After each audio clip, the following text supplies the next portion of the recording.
Good morning, everybody. Welcome to another week. It is Monday, and it's the Mike Missanelli Show. And, well, we got some issues. Today is the first day of the tampering period of NFL free agency, and I guess the Philly fans need to be prepared to lose a few players today, and we'll find out who they are. Bill Colarulo is with us. Brendan Gunn is here. Ray Dunn not here today as he's hanging out with the Temple women's team. They keep winning and winning and winning and winning, and Ray keeps broadcasting and broadcasting and broadcasting and broadcasting. So today, interestingly enough, the Philadelphia Eagles have scheduled a presser with Saquon Barkley. That'll come up at noon. We'll have it. Now, if you want to be cynical, you say, okay, the Eagles are trying to deflect the fact that they're about to lose a few players and that maybe they're not prepared to sign anybody either in this free agency period. So let's go over who they will probably lose today. Milton Williams, number one pending free agent according to some NFL sites. Josh Sweat, a highly rated defensive end who made himself some money by having a great year this year where previous years have not been so good. Mekhi Becton at 51 will be interesting. You always need offensive linemen, and I think he's going to get paid more than the Eagles would be willing to pay him. And Kenny Gainwell, I'm not so sure anybody goes after him. He may be the guy that is back for the Eagles in this particular situation. Of course, you got the Darius Slay situation. You got Fred Johnson. So let me turn to Bill Colarulo, Mr. Football, as we call him here. Mr. Touchdown. Mr. Touchdown, how you feel about the pending free agencies? Good morning, Michael. Good morning. So, look, a lot of it's going to be expected, like you just listed, the players that they're going to lose. And I don't think it's being cynical. I think it's just how the Eagles are saying that they scheduled this press conference today at 12 o'clock because they want to stay in the news. And they don't want to just be sitting back when all their players are getting signed elsewhere, when all these other teams are doing things. And Eagles fans are going to be like, well, what about us? So now we're going to hear from Saquon Barkley. It's not a coincidence that it's exactly at 12 o'clock. But I do have a little bit of an issue with some Eagles fans being overly confident that the Eagles can just draft at every single position of need. And I understand why they could feel that way. Howie Roseman over the last 3 drafts has been phenomenal in hitting on his first 3 picks. We went over that list before. It's been incredible. But to look at all of these positions of need and say, nah, don't sign any veterans. We'll just draft a D-tackle. Nah, don't sign any edge rushers. We'll just draft one. Nah, don't sign another corner. We'll just draft one. Nah, trade Dallas Goedert. Cut him. We'll just draft a tight end. It's impossible for them to fill all of these needs this coming season through the draft. See, we were spoiled this year that the first 3 picks, Quinyon Mitchell, Cooper DeJean, and Jay Luxon, actually contributed as rookies. Because as good as these draft picks have been over the last few years, it wasn't like Nolan Smith was setting the world on fire as a rookie. It wasn't as if Sidney Brown and Tyler Steen played as rookies, or Nakobe Dean and Cam Jurgens played as rookies, or even Milton Williams a few years ago. So people just saying, don't sign any veterans, get younger, just use the draft. We're being a little spoiled here, Mike. That's not the reality of the draft. We probably are a little spoiled, but here's the thing about these free agency things. It's inevitable that you're going to be a little bit depleted and you might not be able to replenish to the exact same level. And so this is a sign of the times in the NFL.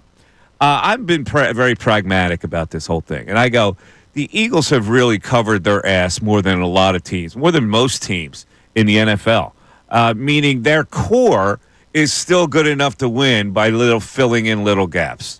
I really do believe that. I agree with you. And so, I can't get overly carried away about who they're going to lose or who they're going to pass up and all these things, because I think they will figure it out. They have gotten to the point where they've backed up a lot of their positions to be able to fill in when you lose people. That's the NFL today, and that's the way they have crafted this team. So whatever happens today is not going to deter me one way or the other whether the Eagles are going to be a contender next year. They absolutely are. And I agree with you 100%, but I just think they're going to have to fill in some of those holes with maybe some cap casualties from other teams. Like, for instance, last week we did a video for social, should they consider bringing back Javon Hargrave at D-tackle? And a majority of the responses on social were, no, we don't want any older players. Just draft a D-tackle. It's like, Well, if you truly are a contender next season, you're going to have to go out and sign some veterans. I mean, look at the team that just won the Super Bowl. You had Darius Slay, who was a veteran.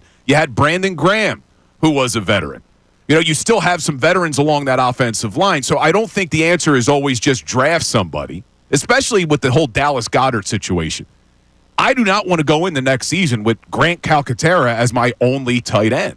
So I want to make sure that, and I think Howie will. Do you actually think that they will go into it with just Grant Calcaterra? No, I think Howie Roseman is smart enough. This is more to the fan base. Well, because that's what I mean. Yeah, I think he's going to go and get those second, third wave free agents, the guys who maybe didn't get the big deals they thought they would get. I don't think you're going to get a lot of action today, but it'll be over the next couple of weeks. All right.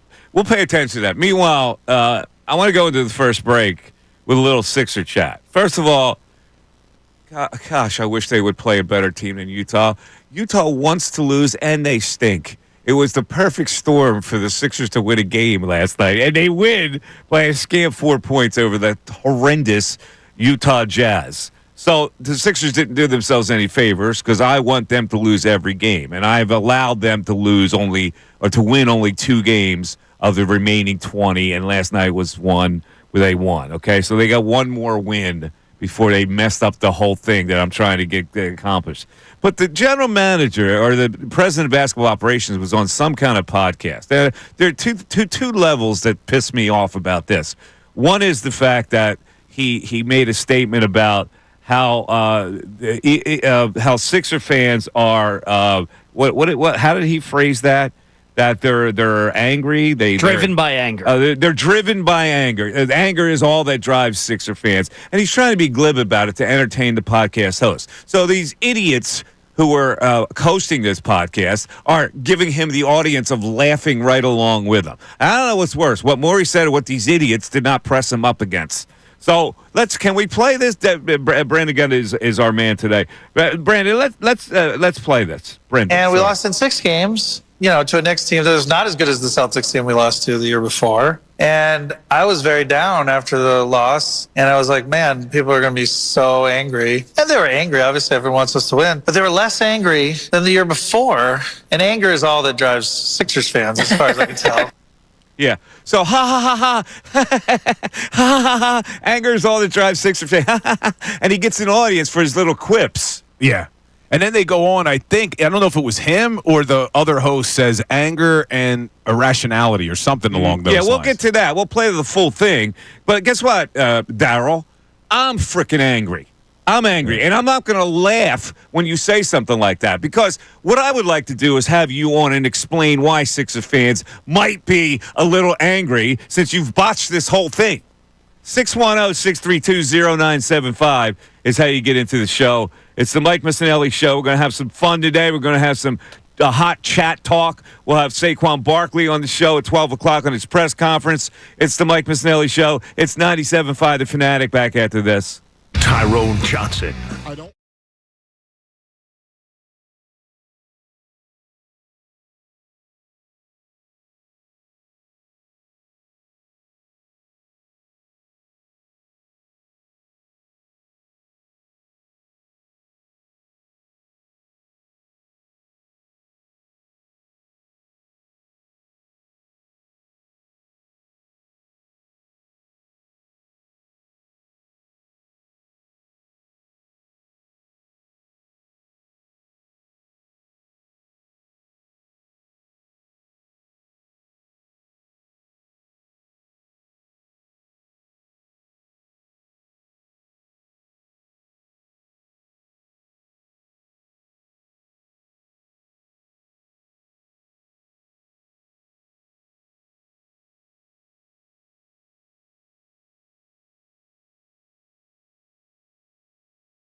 10:14.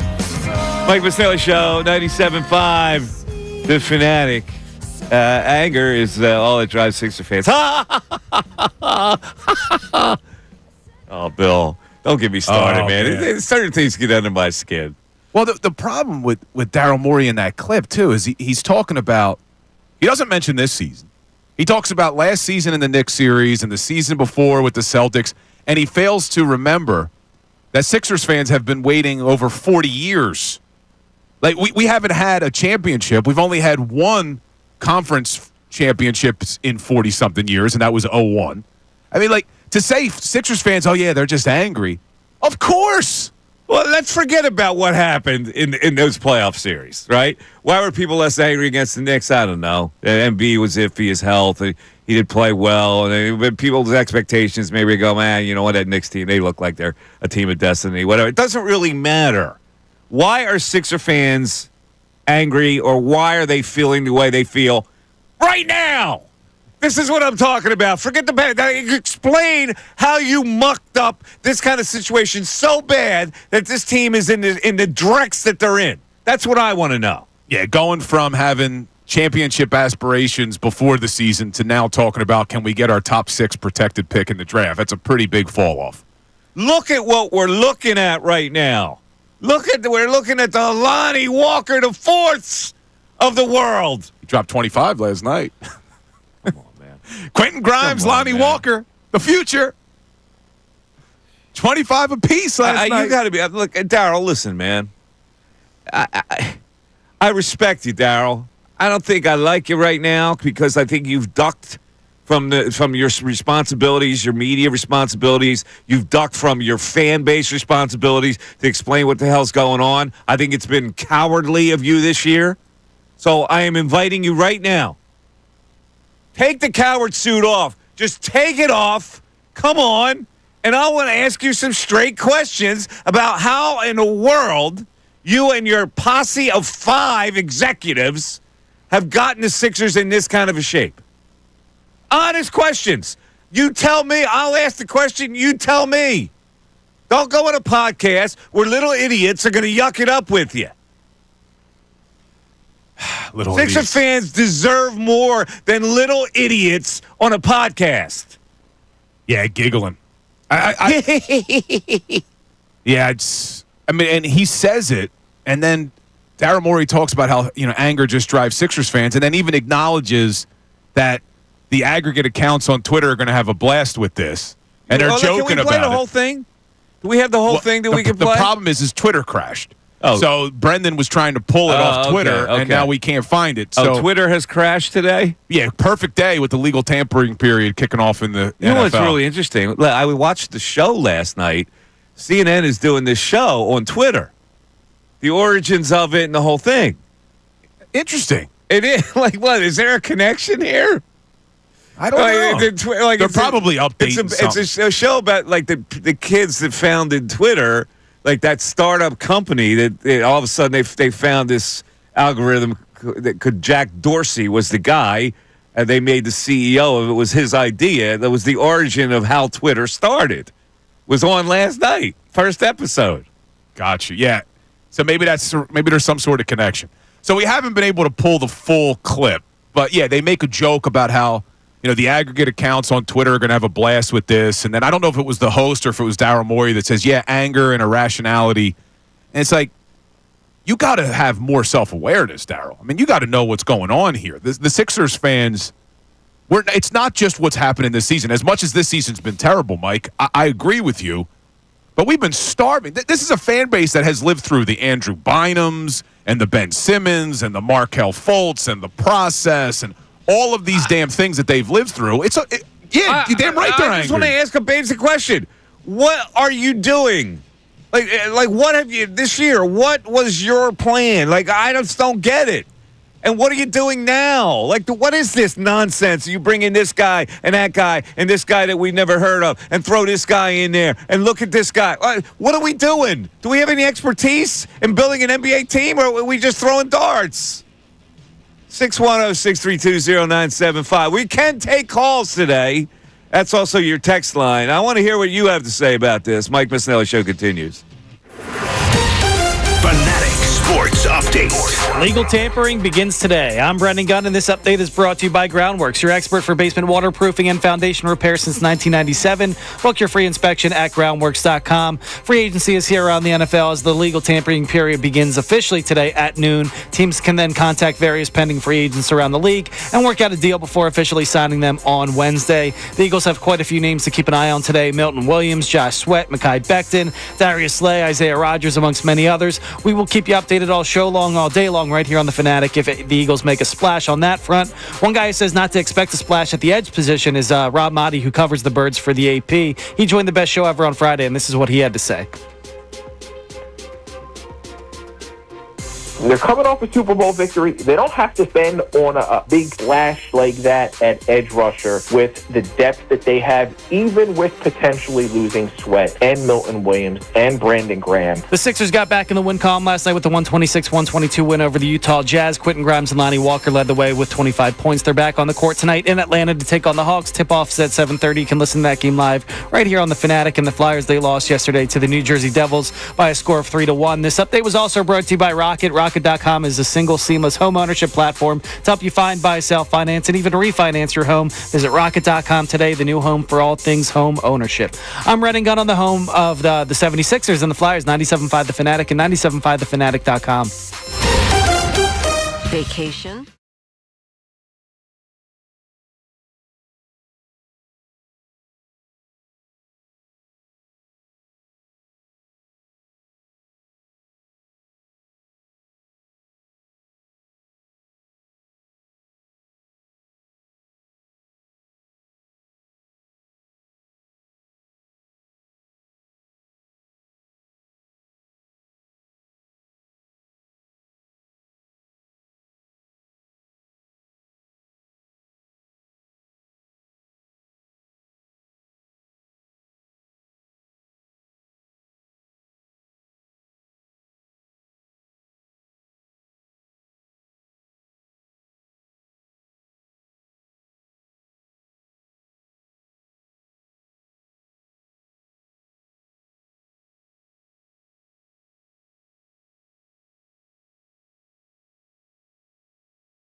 Mike Missanelli show. I'm in a good mood today. I'm in a good mood. A lot of people think, why is he so angry? I'm not angry.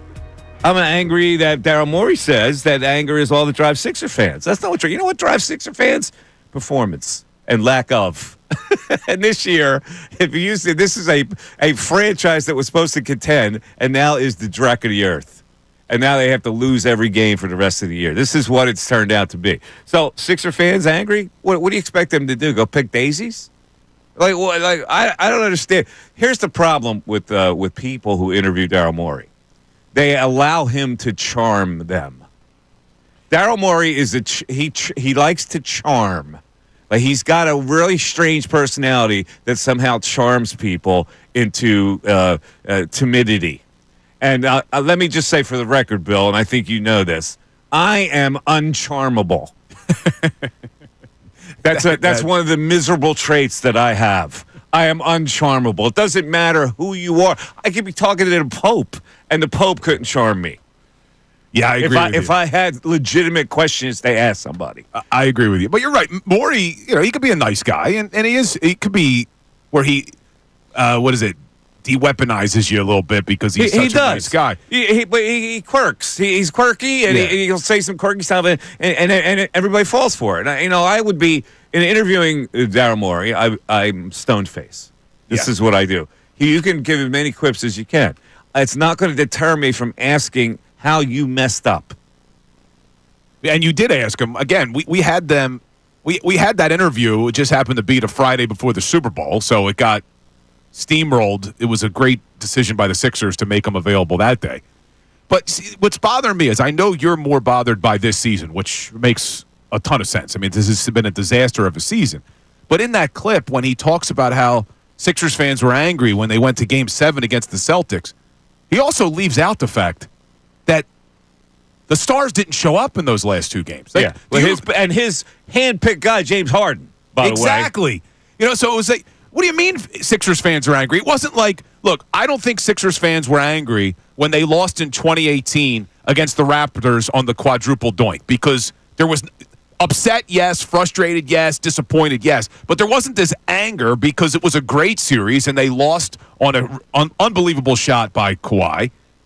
But 2 years ago, they just didn't show up. They were up in that series 3-2, and they didn't show up the last two games. That's why Sixers fans were angry. I want to go back, if we can, I want to go back to the first interview we did with him this season, which was at the start of Sixer training camp, day one of Sixer training camp, where he was explaining how you can't win without 3 stars.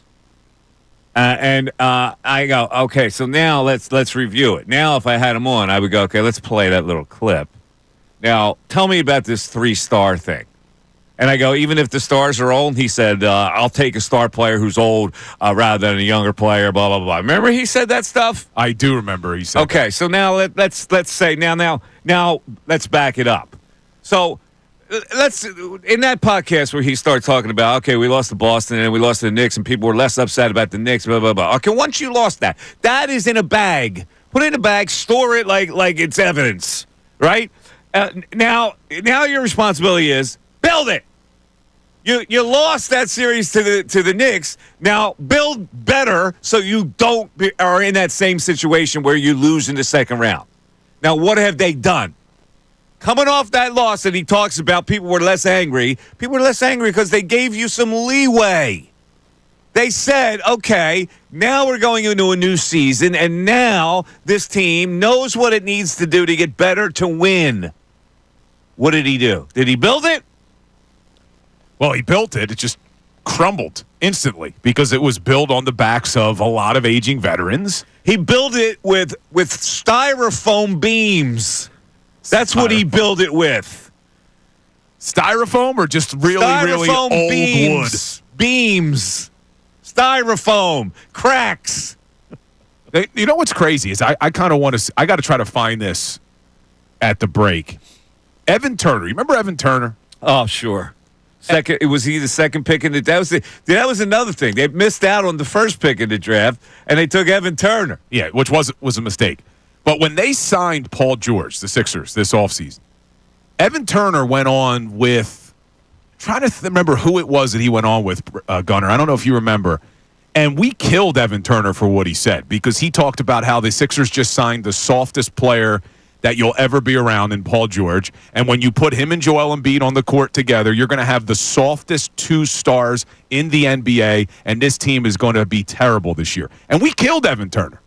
Maybe he actually knew something that we didn't know. I got to find that clip because, Mike, if you hear this, the fact that Daryl Morey was the one that did all of this, and you got guys in the NBA who are tied in and locked in on these players saying, look, Paul George, he worries too much about what the media thinks. He worries too much about what the fans think. You know, he was in the same draft as Evan Turner. PG? Yes. All right, so it's the 2010 draft. You know who the number one player in the draft was that year? John Wall. Gotcha. And where'd they take Evan Turner? Second overall? Second overall was Evan Turner. Then Derek Favors. Then Wesley Johnson from Syracuse. Then DeMarcus Cousins went 5.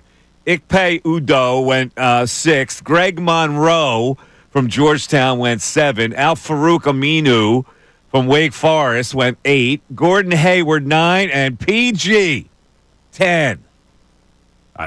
And I found that clip of Evan Turner. I'm going to send it to Brendan Gunn. We'll play it next. Okay. You got to hear this, man. It's like he's Nostradamus, Evan Turner, in his description of these guys. I don't know what his motivation was to say that. Maybe because people said, well, I didn't get an axe to grind because he was taken second. Paul George was taken 10th. And it's like, oh, look at Paul George. They get 10th. He was better in the second round, second pick of the draft. That's for sure.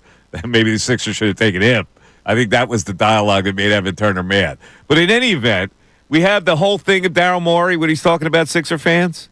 Yeah, let's listen to that. All right, let's listen up. Here's Daryl Morey in the podcast where the hosts are giggles. You know, we then lost a close game at home, which was very frustrating. And then we had a very bad loss in Game 7. And, you know, it's a little bit similar to the LeBron-Michael Jordan argument. Objectively, people should feel better about that. Then the next season, we had a very entertaining Knicks series, like almost famously entertaining. I think it was voted best series that year. And for me, it was just stressful, but for everyone else, I'm glad you enjoyed it. It was very stressful. And we lost in 6 games, you know, to a Knicks team that was not as good as the Celtics team we lost to the year before. And I was very down after the loss. And I was like, man, people are going to be so angry. And they were angry. Obviously, everyone wants us to win. But they were less angry than the year before. And anger is all that drives Sixers fans, as far as I can tell. Anger and... You see, it's what I mean. Like, it's frustrating, man. I swear to God, how embarrassing is that to listen to those idiots, those little idiot hosts laughing? And he's giggling too, right? Is that Daryl Morey giggling too? It's like, you know, come on, man. Seriously, let's talk about the state of the franchise here. Okay? It's like salt in the wound. Really, let's talk about the state of the franchise. Like he walks around like nothing. There's nothing wrong. There's nothing wrong. You should be made to answer for these monster mistakes. Now, choosing to give Embiid that extension is a fireable offense if I'm the owner. Okay, you decided to do that? Guess what? If it doesn't work out and I'm on the hook for the money, you're out. That's a fireable offense. That's how much of a mistake that is. So is Paul George. That's a fireable offense. And it's like we just go on merrily, like, oh well, we'll see what happens now. Now that they don't even have a direction for Joel Embiid. They don't even have a plan. They don't even know what to do with this. Well, we may find the plan out soon, according to Nick Nurse yesterday. That's what I'm talking about. We'll find out soon. We may find out the plan soon. They don't know what they're going to do. I'm just, it's just flabbergasting, the stuff that's going on right now with this Sixer team. And not to mention the Flyers. Oh, man. I know you got a bug in your rear end. Even you are starting to bail on the Flyers because they lose again, and Torts benches your boy. Yeah, a little controversial yesterday. I was down there, actually. I was at the Wells Fargo Center yesterday for a pretty boring game, man. I mean, it was a tough thing to watch against the Devils. They couldn't generate offense. It was just a bad game. But Michkov gets benched in the first period. You don't like that at all. Well, you don't like that at all when Meach gets benched. I don't love it. No, I don't love it. Especially, look, you're not trying to make the playoffs at this point. So what you're trying to do is you're trying to grow your young talent. I don't understand how Are you going anti-torts? Because that's your boy, too. I am not. I'm not one of these guys that hates torts, but I'm not also one of these guys that he walks on water and every decision he makes is the right decision because he's John Tortorella. He makes mistakes. I think he made a mistake last year in the way he handled his veteran Sean Couturier and benching him. And I don't love the idea of benching Michkov. But what bothers me even more is when you're asked about it after the game, which is a completely fair question from a media member, you benched your rookie star. Why? For him to get angry and say, I'm not going to tell you, and you don't know. That's right. Well, that bothers me. That concludes our 30 seconds of hockey talk. Now, actually, we're going to continue some hockey talk because I had a hockey dilemma in my personal appearance yesterday that I need to tell people about. And I need to get the people on board. They've got to sound off on what I should have done or did not do in this little appearance that I made yesterday. It's an interesting one. 610-632-0975 is how you get in. Mike Missanelli Show continues. Tyrone Johnson.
Anyway, it's 10:41. It's the Mike Missanelli Show on 97.5, The Fanatic. All right, so I told you about this last week a couple of times. I did a book signing for my children's book. As you can see, Bill, I have my children's book on my hat today. I like it. The Adventures of Shima the Sheba. It's really cute. It's a great hat. Yeah, our buddy Kaz Ferrante did this. You should sign that and auction it off. Yeah, so I was signing copies of my book, The Adventures of Shima the Sheba, about my dog, at this pop-up sale, weekend sale. It's called Just Between Friends, Eastern Main Line. They do it several times during the year, where it was at the gymnasium at Haverford College yesterday, big room filled with like items, children's items, clothes, toys, baby carriages, and high chairs and stuff like that. It's really good. It's like it's new stuff, new toys, new clothes. It's surplus stuff, and you can get it really cheap. I'm looking at kids' clothes; it's unbelievable. They still had the tags on it. A pair of kids' jeans for like $10. Right? I'm going through the aisle. So they had sports gear too there. They had jerseys and stuff. So a woman who bought a book from me, she had a little kid there, and the kid, she was trying to tell the kid who I was. He wasn't really interested. He said, can we get the jersey? Can we get the Flyers? I want the Flyers. And so there was a Flyers jersey there, and I didn't see what was on the back. So I saw the Flyers jersey, the kid's Flyers jersey. She wound up getting the Flyers. So I saw her walking around with it. So she was going to buy this Flyers jersey for her kid. I see on the back of the Flyers jersey, it says number 79 with the name on the back, Hart. Uh-oh. Now, me, being in sports media, know that that's not good because he's now involved in this, still in this investigation of sexual perversion with the Canadian junior hockey team and the whole bit. We know why his career has been derailed, and the Flyers actually released him. So I'm thinking to myself, is it my duty to inform her of the circumstances of that jersey and why it might not be the best idea to buy that jersey? And I'm searching through my whole body going, what is my responsibility here? Should I prevent this sale? Or is she going to make this sale and then find out later in humiliation what she just purchased? I want people's feedback on this, on what I should have done. Wait, the person selling the jerseys, is that for charity? Is that what you were saying? Or is it just you can get like secondhand stuff? You can get secondhand stuff. It's not, but it's new. Most of the stuff is new. It still has the tag on it. So people who had they never broke the tag. It's still brand new. So they donate it. And a lot of it does go to charity. A lot of the proceeds go to charity. So she got a brand new Flyers jersey for a brand new decent Flyers price. jersey for a decent price. And didn't realize it's because the player that's on the back. Probably the person who donated this wanted to get rid of it. Yeah, because they couldn't sell them. You're not selling any Carter Hart jerseys right now. Exactly, and somehow landed into this pop-up sale. And this woman buying it. How old was her son? The son was like maybe 6. Man, that's a tough spot for you. Yeah, do you tell the woman, hey, listen, he's being accused? I don't know. Gunner, what are you doing? You telling her? Maybe you want to Google. I don't think I am. Like, I'm also just like, don't like confrontation or anything like that. So I'm just going about my business. Well, it's not confrontation as much as it is information. Like the awkwardness of it, though. But maybe the way to do it would have been, you just whisper to her, hey, listen. Want to Google? Before you buy that, you may want to Google who Carter Hart is. Yeah. And then she changes her mind. Were there other jerseys available or only Carter Hart? I only saw that one as a Flyer jersey. There was some Flyer T-shirts and stuff and Sixer T-shirts and Philly stuff. But that was the only jersey I saw. And I think the kid eyeballed it right away and said, I want that Flyers jersey. But he doesn't know from Carter Hart. Yeah, maybe you should have just said, do a little Google search. You didn't hear it from me. Google. How do you go about explaining it? I don't know. And that's why I'm asking for feedback. Sometimes I need immediate text board feedback. you know what I'm saying? Because I'm sitting there, I'm going, I got my hands in front of my face going, what we got Jim and Southerton checking in saying 100% you must tell her. Really? Yeah, I think you may have to tell her. Because now the poor kid is going to wear that jersey to school, and maybe somebody knows what's going on and say, he's a blah, blah, blah. They're rolling in now. Now we got Eric in Virginia texting in saying, Mike, yes, you should have said something out of earshot from the kid. The mom probably didn't have a clue who Carter Hart was, or the jersey would have probably just sat there forever. I'm kicking myself now because I didn't say anything. And it's been bothering me the whole time. Now, here's the caveat to the whole story. As I'm about to leave, I see the jersey hanging up again. So it is possible that she found out something without me telling her.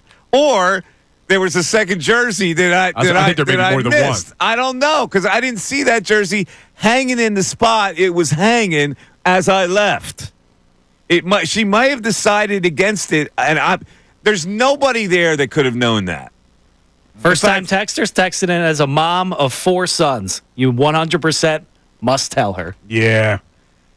Yeah, I don't know, man. I think, look, we're going to have to wait to see how this all plays out for Carter Hart. But the facts that we've heard and what's trickled in, it's not good. I think, Mike, maybe you should have told her. But I understand your reluctance to. So, first of all, I didn't know how to. She's walking around with her kid shopping. I didn't know how to tell her without the kid's got the jersey. He's holding it as they're walking around. And I go, how do I do it? So Chuck on YouTube has an interesting point. He says not only should you have absolutely told her, you should have let the store know that was selling them. I did. Okay. Now, here's the thing. I told this after because I was busy with signing books, talking to people. I did call the lady over who invited me to do this. Her name's Elena. She used to be way back in the radio days at WIP. We've known each other, and she's the one who invites me to do these things.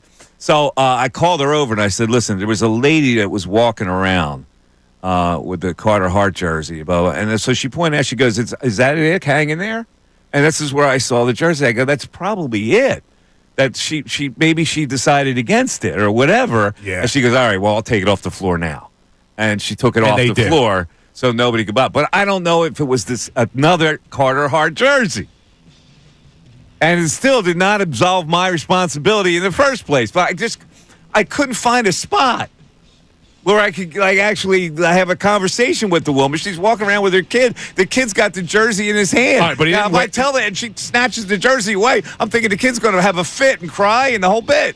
Now, they could also have bought it fully aware, and they're just going to remove the name. No, they weren't fully aware. I could tell you they were not aware at all. Just take the name off, put his name on. So that's not that's my violation isn't as serious, but there's something that always happens at Flyers games that I saw again yesterday. Okay, we'll talk about that as well. Yeah. Can we play the horn while we're at it? No horn today. No horn today? Not what they've play been the horn, Ray! They've lost 4 in a row on this homestand. 610-632. Here we go. There you go. Turn it off. Mike Missanelli Show continues.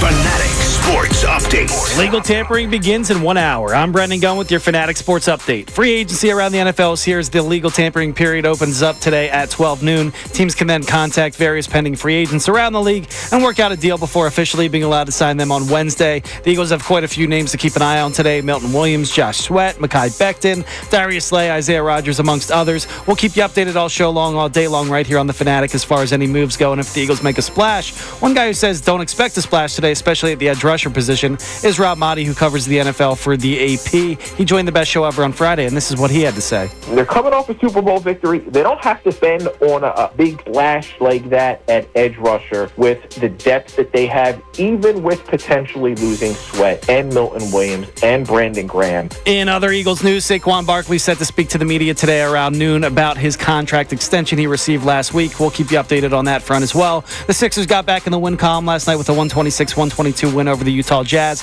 Quentin Grimes and Lonnie Walker led the way for the team with 25 points. They're back on the court tonight in Atlanta to take on the Hawks. That game's at 7:30. You can catch that game right here on the Fanatic. And the Flyers, they lost yesterday, got swept this weekend. Yesterday it was a 3-1 loss to the New Jersey Devils. This update was brought to you by ExpressPros.com. Make hiring easier with the workforce experts. Let the people at Express Employment Professionals find you the right fit. Hiring is about the people, not algorithms. Visit ExpressPros.com. I'm Brendan Gunn on 97.5 The Fanatic.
But today also is the first period where you can, the first day you can talk to pending free agents. It's called the tampering period. So let's move on to Mr. Football himself, Bill Colarulo, with the free agent update. Bill, what's going on? Who's signing what? And who do you think the Eagles could be looking at today if they're going to lose their three guys? Well, assuming that they lose those guys in free agency, we'll see. Maybe Mekhi Becton could come back, but Milt Williams is probably gone. Josh Sweat's probably gone. But they're also going to need some depth at the edge rusher position. And a couple of names that people thought the Eagles would be interested in, veterans, were Harold Landry, who got cut by the Titans. Well, he signed a big deal with the New England Patriots yesterday. And now breaking news from a few minutes ago, a name some people wanted, Khalil Mack is returning to the Chargers on a 1-year, fully guaranteed $18 million deal. So you can cross that name off the list. He's no longer available. So we'll see what the Eagles do. I find this really interesting about free agents and who they sign with, which is a total money grab. Like, they always go for the team that's going to pay them the most money rather than the situation. Like, who right now wants to play for the New England Patriots?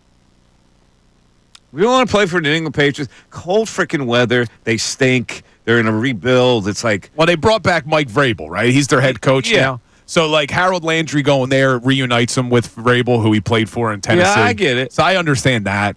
But, look, you talk about it's always about money. Let's talk about Myles Garrett, because we haven't addressed that yet. Right. Myles Garrett, the week of the Super Bowl, wanted to win, puts out a trade request that he wants to play for a contender. Yeah. He just resigns with a no-trade clause in Cleveland. Yeah. It's always about money, man. Yeah. Always. It really is. It's amazing how people can sign with bad teams. That's just for the money. Who cares? We're mercenaries. This is why when I look at sports, I go, okay, I get it. You're on this side of the ledger, and we're on this side of the ledger. So you're totally about entertainment and performance, and we're totally about observation. Like, that's all it is. Yeah. Professional sports at this particular time. Well, like you get the fans, they get angry. Like earlier in the show, I said that I think Eagles fans have become a little bit too confident that they can fill every need through the draft, because every veteran name that's getting floated is, I heard a lot of Eagles say, no, we don't need that player. Get younger. Just draft somebody. Just draft somebody. And I have people coming at me, on Twitter about it. And they're going to have to, not today. I don't expect Howie to have big splashes today. But those second and third waves of free agents, the guys who are either cap casualties from other teams, signing the 1-year deals, guys who maybe didn't get the big deal they thought they would get in free agency, you have to fill some holes with veterans. You can't just expect every single year to have rookies that contribute. That's just not how the draft works. Yeah. Howie's been good lately, but there's going to be a down year with the draft. It's just going to happen, especially when you're picking last, like the Eagles are this year. All right, you are listening to the Mike Missanelli Show on WPEN. And WPEN HD1 Burlington, Philadelphia, a Beasley Media Group station broadcasting live from the Comcast Business Studios, powering possibilities. In just a couple of minutes, we're going to let you hear Evan Turner, who, and this is an older podcast, right? Yeah, it was right when they signed Paul George. Right when they signed Paul George, and he's on the podcast with who? Andre Iguodala. Andre Iguodala. All right, so Andre Iguodala and Evan Turner, and Evan Turner's dialogue on this is almost Nostradamus-like, right? It is. He's actually, and see, this is the thing. I don't know. Like, he was not drafted. He was drafted higher than Paul George. Paul George had the much better career. There was, I remember, speculation, the Sixers passed up Paul George for that stiff Evan Turner. So somewhere along the line, Evan Turner has had that in his brain, right? Which may influence this. But that doesn't mean that he was wrong about this whole thing. So here's what he said about the Sixers pairing Embiid with Paul George and trying to move on as we start the 11 o'clock hour. He has a history of not showing up. And I never met a human that will let a media rumor drive his energy or personality. Like, somebody's like, I heard he going to Philly. And they're like, you know what? I'm going to Philly, G. Do you know how soft that team going to be if him and Embiid go together? They'll probably be one of the most disappointing, unbelievable, talented. It'll probably be the most skilled duo ever since Kobe and Shaq. That's an understatement. Embiid to be hurt and PG going to be Paul, though. Yeah, that's the truth, G. Well, I mean, think about this. Just a reminder, anyone who just heard that was before the season started.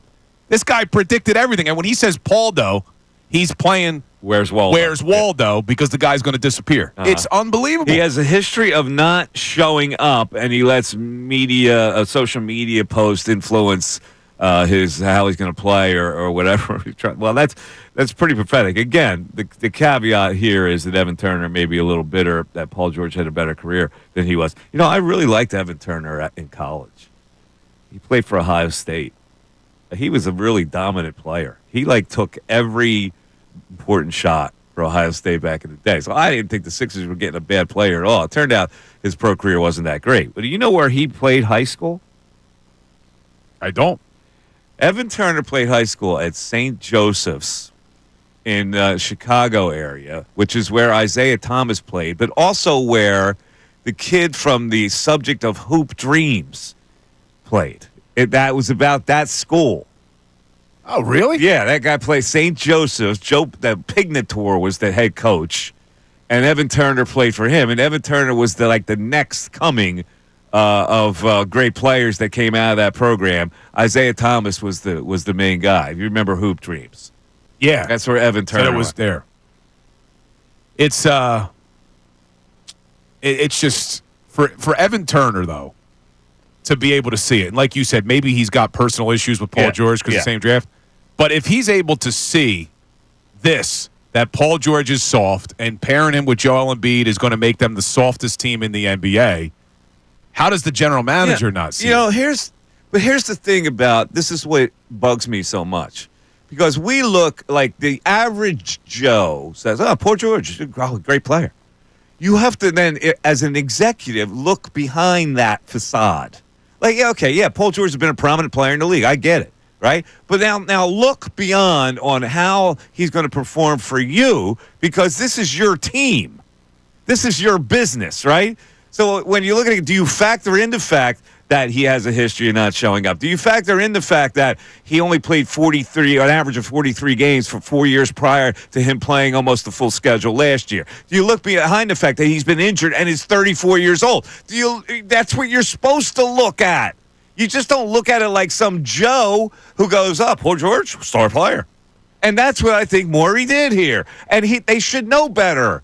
They've got 5 more general managers in that front office that should be bringing up those kind of things. If you had to predict, in light of the way this season went, with all of the missteps, the contract to Embiid, the contract for Paul George, all of the veterans that didn't work out, the guys like the Kyle Lowrys, the signing Caleb Martin and having to trade him away, with how bad things have been, and now to throw salt in the wound, this Daryl Morey clip is going viral of him just saying Sixers fans are angry. Do you think they make a change? Do you think Josh Harris makes a change? That who's going to be the decision maker this offseason? I don't think he'll make a change. I don't think he knows the sport like that, unfortunately. He allows the people that he hires to make those kind of decisions.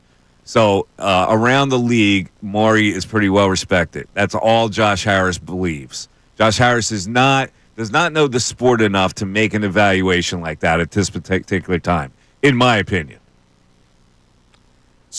And he's paying him a lot of money. Yeah, he's under contract for a couple more years, right? Is yes, that what it is? At least 2. I was looking at this the other day. What is his contract? But, all right, so you're Daryl Morey, and he's through the 28 season. So we're at, 3 more years. You're Daryl Morey, and you go into this offseason. How the hell are you getting out from under this mess? Or you just, fingers crossed, Joel's going to be healthy and Paul George is going to That's what he's going to do. That's all he's going to do. That's why if I'm the owner, I go, I've seen that picture before.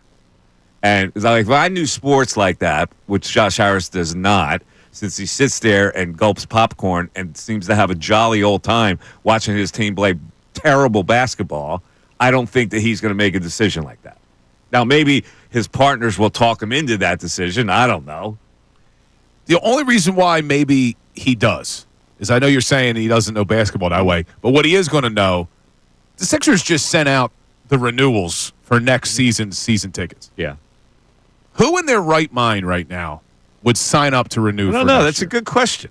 It's a good question. And the only people who can tell you that, the ticket office, on what the renewals are going to be in the offseason, whether people turn away or not. Because at the end of the day, they're still going to be intrigued by the fact that, well, maybe Paul George is going to be better, and maybe Embiid gets this procedure where he can play 100% healthy, and you're going to miss out on that season. So I think they've got him snagged for another year.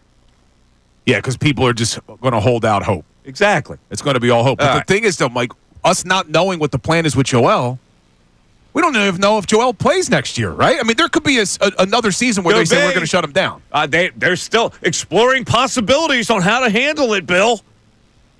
The text board is coming up after this on the Mike Missanelli Show. The Philadelphia 76ers.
(11:11), Mike Missanelli Show, 97.5 The Fanatic. In a little bit, I'm going to tell you about how you can go to our website and a keyword will get you into the knockout tournament.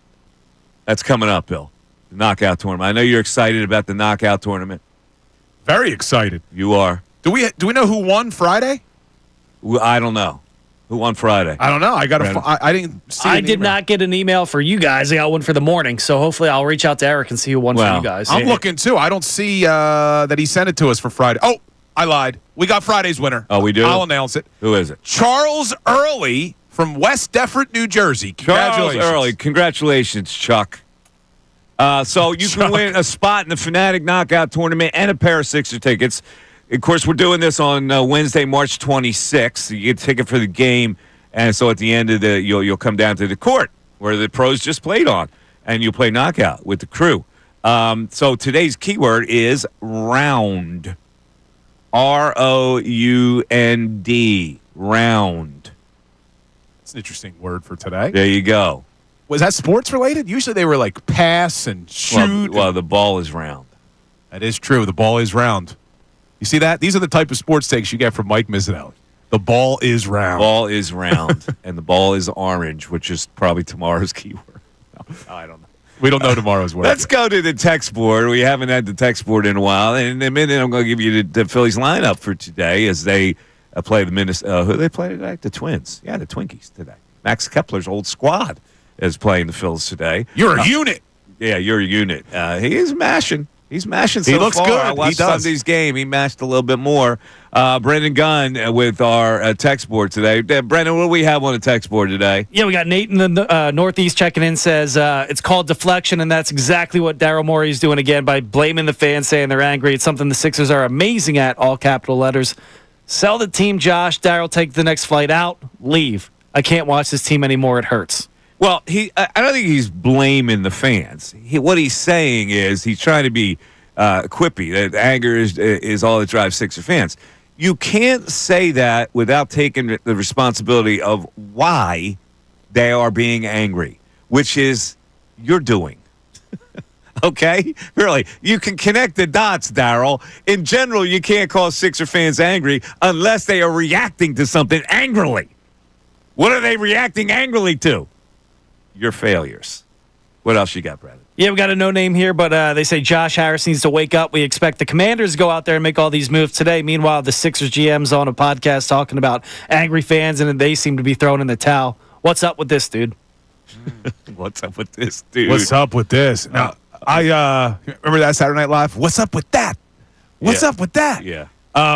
That is interesting about the Commanders because I saw a couple of tweets. Now, I don't know if people... You never know. Everyone always has per sources. They don't know who the hell the sources are.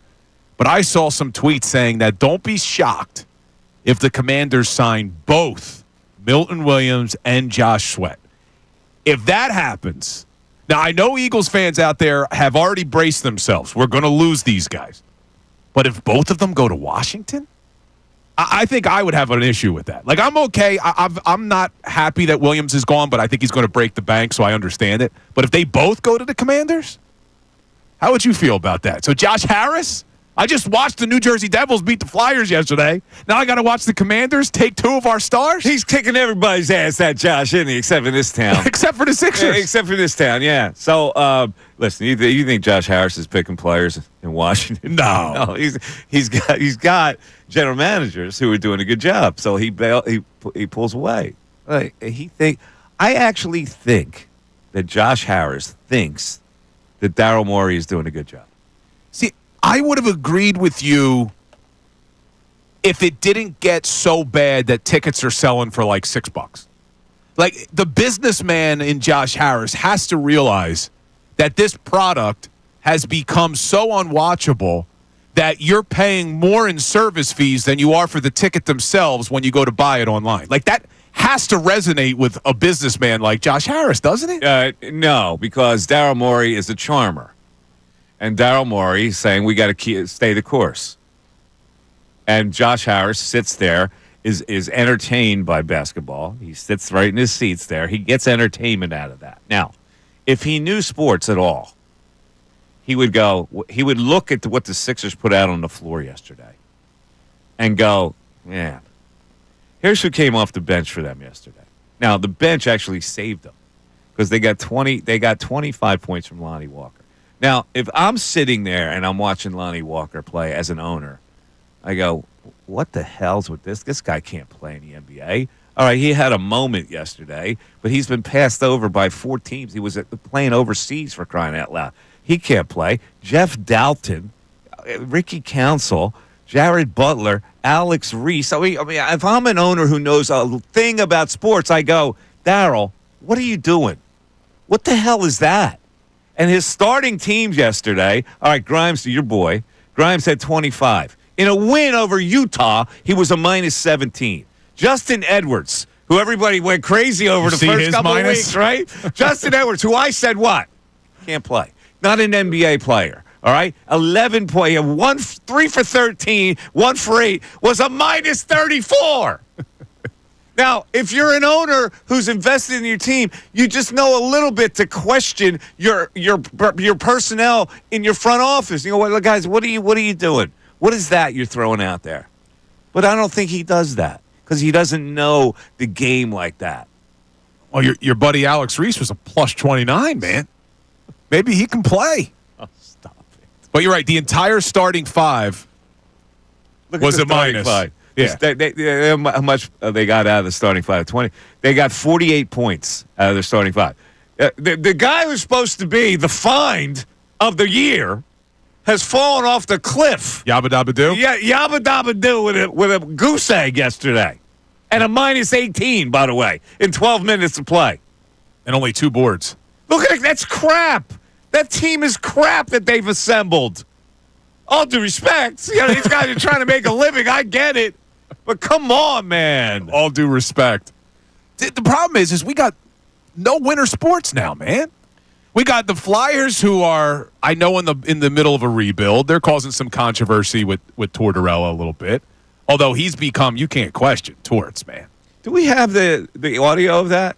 Him snapping it? I do have it. You do? Yeah. We'll get to that eventually because there's so much rancor going on in my head right now. I can't tell you more rancor. I wanted for the people who didn't hear the Daryl Morey thing because we played it very early in the show. Just so you know what we're talking about, Daryl Morey was on a podcast, and again, like he charmed the host who didn't ask probably not from Philadelphia. So he starts talking about the state of what's going on with the Sixers right now, and he's kind of making excuses for the way things have gone. So let's hear Daryl Morey on this podcast and pay special attention to you kids at home that want to be in this business. Pay special attention to how these podcasters react to Daryl Morey and do the opposite. All right, here we go. We then lost a close game at home, which was very frustrating. And then we had a very bad loss in Game 7. And, it's a little bit similar to the LeBron-Michael Jordan argument. Objectively, people should feel better about that than the next season. We had a very entertaining Knicks series, like almost famously entertaining. I think it was voted best series that year. And for me, it was just stressful, but for everyone else, I'm glad you enjoyed it. It was very stressful. And we lost in 6 games, to a Knicks team that was not as good as the Celtics team we lost to the year before. And I was very down after the loss. And I was like, man, people are going to be so angry. And they were angry. Obviously, everyone wants us to win. But they were less angry than the year before. And anger is all that drives Sixers fans, as far as I can tell. They were less angry. Anger and I'm ready to throw up. I don't know what's making me angrier. The fact that he's trying to talk around this thing, or the fact that those guys let him do it. So he goes, you feel better about the way. In a way, you're supposed to feel better. Like how? Here's the question: really? How is your fan base supposed to feel better about losing the series to the Knicks than losing the series to Boston? I don't quite understand what you're saying there. Oh, he lost the 6 games to a team not as good. Okay, so would that represent a regression? Like, that's what you have to – you can't yuck it up with the guy. Oh, my God. 610-632-0975. Back after this. Fanatics Sports Update. 40 minutes until legal tampering. I'm Brendan Gunn with your Fanatic Sports Update. Free agency is just about here around the NFL as the legal tampering period opens today at 12 noon. Teams can then officially contact various pending free agents around the league and work out a deal before officially being allowed to sign them on Wednesday. The Eagles have quite a few names to keep an eye on today, including Milton Williams, Josh Sweat, Mekhi Becton, Darius Slay, Isaiah Rodgers, amongst many others. We'll keep you updated all day long, all show long, right here on the Fanatic with any moves. And if the Eagles make a splash, one guy who says not to expect a splash, especially at the edge position, is Rob Motti, who covers the NFL for the AP, says the Birds are probably not going to go that way when joining the best show ever on Friday. They're coming off a Super Bowl victory. They don't have to spend on a big splash like that at edge rusher with the depth that they have, even with potentially losing Sweat and Milton Williams and Brandon Graham. The Sixers got back in the win column last night with a 126-122 win over the Utah Jazz. Quentin Grimes and Lonnie Walker led the way for the team with 25 points each. They're back in action on the road tonight in Atlanta to take on the Hawks. Tip-offs at 7:30. You can catch that game live right here on the Fanatic. And the Flyers, they also lost yesterday to the New Jersey Devils by a score of 3-1. This update was brought to you by the New Jersey Division of Highway Traffic Safety. Did you know driving under the influence of marijuana is illegal? Drive high, get a DUI. A message from the New Jersey Division of Highway Traffic Safety. I'm Brendan Gunn on the home of the 76ers and the Flyers, 97.5 The Fanatic and 97.5thefanatic.com.